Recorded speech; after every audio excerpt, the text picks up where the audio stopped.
Hai hello, salam sejahtera Malaysia. Selamat datang ke channel Fels Lifestyle. Ini satu lagi kejutan besar. Ini satu kejutan besar di mana akhirnya Ketua Polis Negara dalam satu pendedahan. Mungkinkah ini satu perkara yang menunjukkan Ketua Polis Negara sedang dalam keadaan yang marah, sehinggakan Ketua Polis Negara saman Papagomo RM 3 juta. Walawe. Bukan satu jumlah yang sedikit. Ini adalah satu jumlah saman yang terlalu banyak.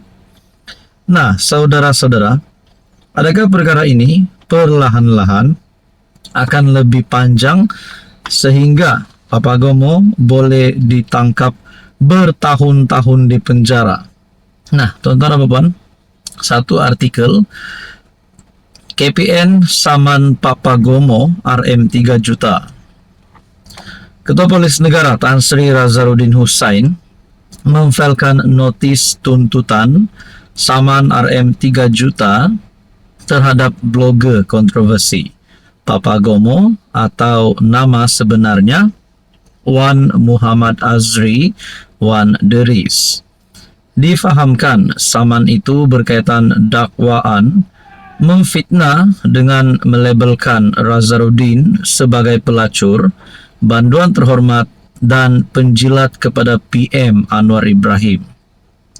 Razarudin selaku plaintiff menyaman blogger terbabit berhubung kenyataan dimuat naiknya melalui satu video di YouTube dan TikTok, selain turut disebarkan melalui saluran media sosial yang lain.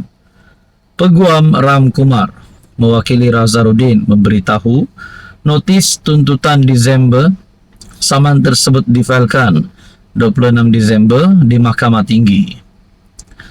Katanya tuntutan saman tersebut dihantar pada Jumaat kepada Papagomo yang dinamakan sebagai defendant.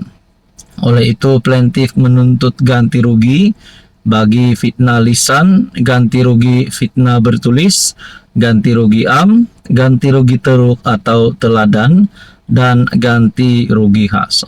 Jadi saudara-saudara, saya pun tertanya-tanya, berani juga Papagomo sampai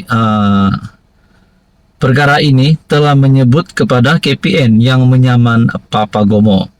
Dan difahamkan berkaitan saman ini, dakwaan memfitnah dengan melabelkan KPN sebagai pelacur banduan terhormat dan penjilat kepada PM. Bagi saya ini satu perkara yang amat teruk untuk dikaitkan dengan seorang yang berjawatan, memegang jawatan sebagai Ketua Polis Negara.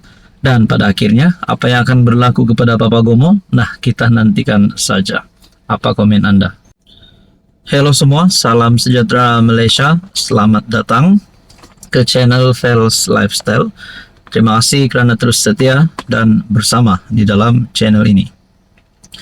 Akhirnya siapapun juga pemimpin, terutamanya kepada mana-mana pemimpin yang memegang jawatan tertinggi di dalam parti dan digelar mendapat kedudukan ataupun kerusi wakil rakyat, sama ada ahli parlimen, ahli Dewan Undangan Negeri ataupun menteri di dalam kabinet kerajaan. Siapapun juga yang memegang jawatan ini perlulah seseorang yang menjadi teladan yang baik. Seorang yang mampu mengangkat tugas tersebut dan bukan menjadi contoh yang tidak baik.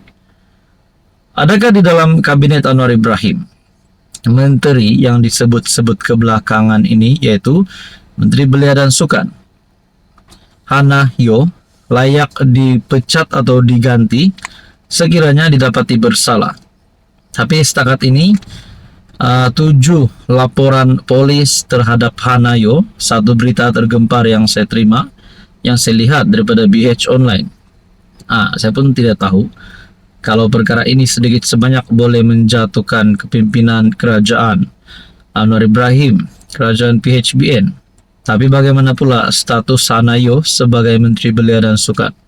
Adakah ini sedikit sebanyak akan menggugat prestasi beliau sebagai menteri di dalam kabinet?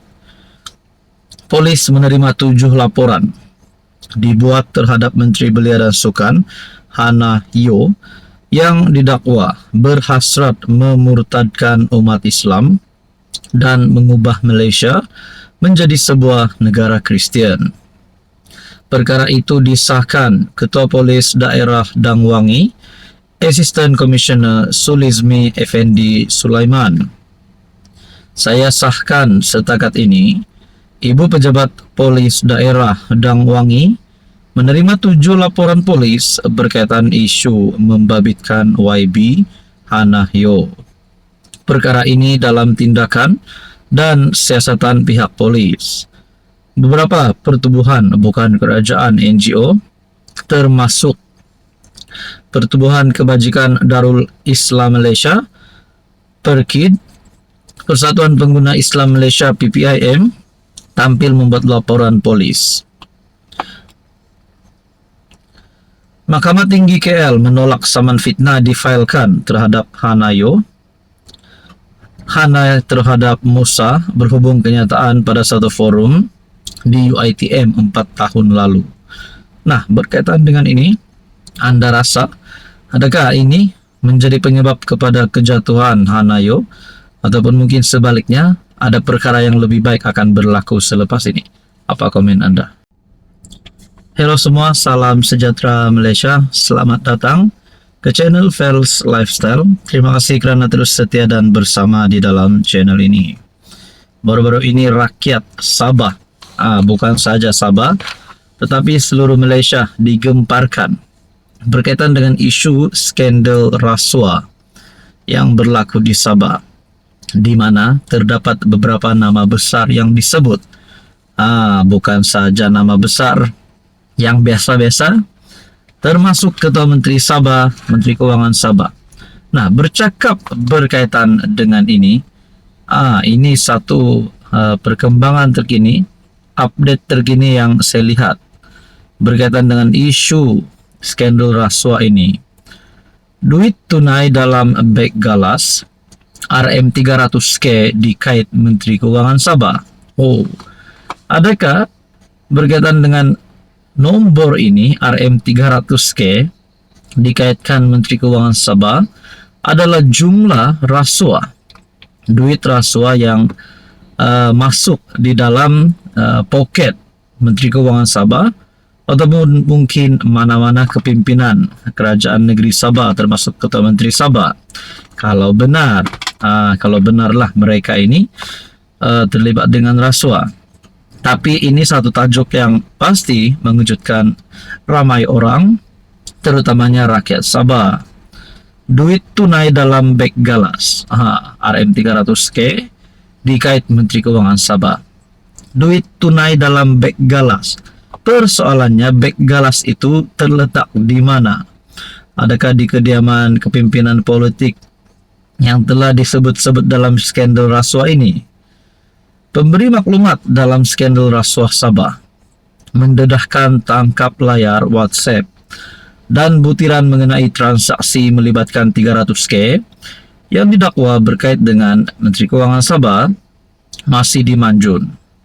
Pemberi maklumat mendakwa Masidi yang juga adun Karanaan ditawarkan RM3 juta dan 15% saham percuma dalam sebuah syarikat yang memohon lesen penerokaan mineral. Insentif ini didakwa sebagai habuan atas bantuannya. Pemberi maklumat juga mendakwa Masidi menerima tawaran lebih tinggi daripada yang lain kerana statusnya sebagai pemimpin kedua dalam kerajaan negeri selepas Ketua Menteri Haji Jinor. Nah, saudara-saudara, berkaitan dengan isu ini, kalau benar Ketua Menteri Sabah dan Menteri Kewangan Sabah benar-benar terlibat dengan rasuah, adakah rakyat Sabah masih mahu mereka untuk terus menjadi pemimpin tertinggi di dalam kerajaan negeri Sabah, ataupun mereka patut diganti ataupun digulingkan Nah, berkaitan dengan isu ini, kita nantikan saja apa yang akan berlaku. Bahkan di sini disebut dalam pertemuan itu, pemberi maklumat didakwa menunjukkan 300.000 yang disimpan dalam sebuah beg galas hitam untuk memaklumkan kepada AR mengenai deposit tersebut. Saudara-saudara, apa komen Anda?